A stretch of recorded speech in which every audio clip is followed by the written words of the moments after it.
ऐसी यशोदा ले उर कंठ लगायो रे मैया मोरी मैं नहीं माखन खायो हे मैया मोरी मैं नहीं माखन खायो सुन मैया मोरी मैं नहीं माखन खायो रे मैया मोरी मैं नहीं माखन खायो सुन मैया मोरी मैं नहीं माखन खायो सुन मैया मोरी मैं नहीं माखन खायो। हे मैया मैं ने ही माखन खायो। भगवान की लीला महाराज, इतनी प्रिय लीलाएं हैं भगवान की कि भगवान की लीलाओं को देख देख कर, अगर देखो एक बात बताना मेरे को, टीवी में कृष्ण लीला किस किसने देखी? आपने देखी है? अब बार बार भी देखें तो महाराज कितनी अच्छी लगती है ना। हाँ, तो भगवान से कभी किसी का मन नहीं भरता महाराज। माता यशोदा तो बड़ी धन्य हो गई। पर यहाँ पर महाराज परीक्षित ने सुखदेव जी महाराज से पूछा कि हे महात्मा, हे सुखदेव जी महाराज, ये माता यशोदा और नंद बाबा कौन थे पूर्व जन्म में?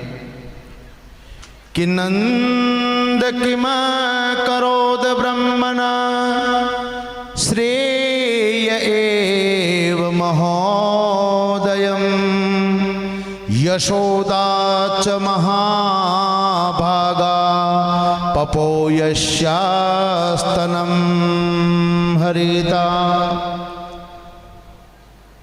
भगवान बताइए, ये नंद बाबा और ये यशोदा पूर्व जन्म में कौन थे? भगवान सुखदेव जी कहते हैं राजन, ये नंद पूर्व जन्म में वसु थे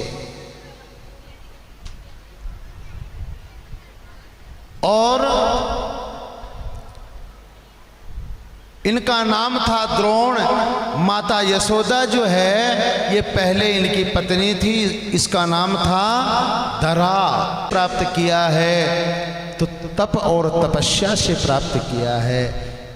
इसलिए महाराज कलयुग में हमारी आयु बहुत कम होती है और फिर मन भी कलयुग के प्रभाव से, संग के प्रभाव से वश में नहीं रहता है। पर जितना समय मिले हमें भगवान के दर्शन और संतों का संग करते रहना चाहिए। ध्यान देना महाराज, आप सभी ये नियम बना लो कि रोज स्नान करने के बाद कम से कम एक बार भगवान के मंदिर में जाए, भगवान के दर्शन करो, स्नान करो। और स्नान करने का भी महाराज सिस्टम है कि जो ब्रह्म मुहूर्त में, क्योंकि अगर वो रोज मंदिर जाएगा तो एक बात बताओ, भगवान के दर्शन करने से कुछ न कुछ तो फायदा होगा। तो छोटा बच्चा बचपन से अगर महाराज मंदिर जाना सीख गया ना, तो आज जीवन भर वो धर्म का पालन करेगा और आपकी सेवा करेगा। एक अगरबत्ती दे करके कहोगे जा बेटा भगवान के मंदिर में जो के आ जा, डोली लगा दो महाराज। हाँ, देखना इसका फल मिलेगा। और इसका फल जो है ना केवल यहाँ नहीं मिलेगा, ध्यान देना, केवल यहाँ नहीं मिलेगा। वो फल महाराज जब तक वो बालक जिएगा तब तक 100 वर्षों तक उसका फल उस बालक को मिलेगा। जीवन भर वो सुखी रहेगा। और आप जब माता पिता मर जाते हैं तो भी महाराज सुकृति जो संतान होती है अपने माता पिता के मोक्ष के लिए महाराज अनेकानेक उपाय करते हैं, श्रद्धा से महाराज उनकी सेवा करते हैं। ये सब महाराज, ये सब लक्षण भगवान के दर्शन करने से बुद्धि पवित्र होगी, बुद्धि के पवित्र होने से संतों का संग होगा, संतों का संग होने से और बुद्धि के पवित्र होने से भगवान की भक्ति की प्राप्ति होगी, और भक्ति की प्राप्ति होने के बाद महाराज संसार में वो पूर्ण हो जाता है। फिर महाराज जो जरूरत होती है ना वो चल के उसके पास आती है, जरूरत के पास उसको नहीं जाना पड़ता है। लोग ये भी कहते हैं महाराज कि अभी तो कमा खबा को टेम है, हाँ, पर ध्यान देना महाराज, भगवान कहते हैं कि सर्वधर्मान परित्यज्य मामेकं शरणं व्रज, कि सभी धर्मों का त्याग करके मेरी शरण में आओ। अब सब धर्मों का त्याग करके कैसे जाएंगे महाराज?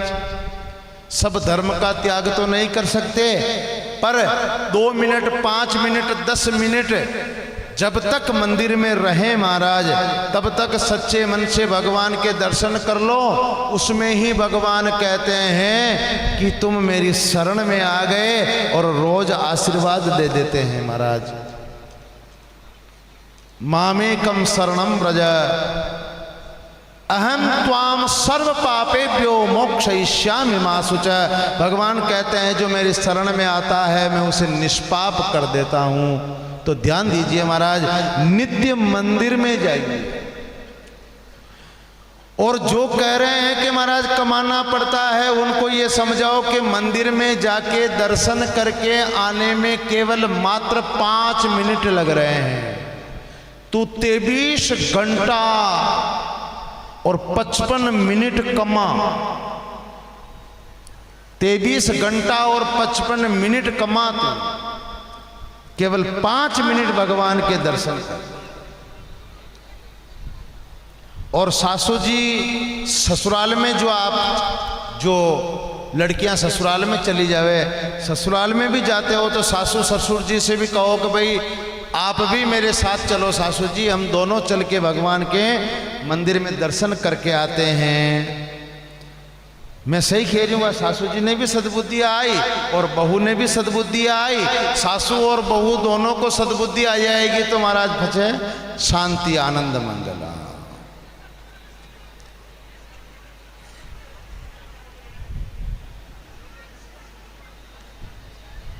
आपकी हम सब अगर अपनी बात क्या करें महाराज, मीराबाई जो थी ना, मीराबाई वो रोज भगवान के मंदिर जाती थी या नहीं जाती थी बताओ?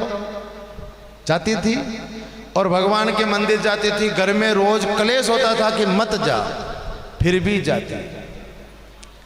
लोग कहे मीरा बैरे बावरी, सास कहे कुल नाशी रे। महाराज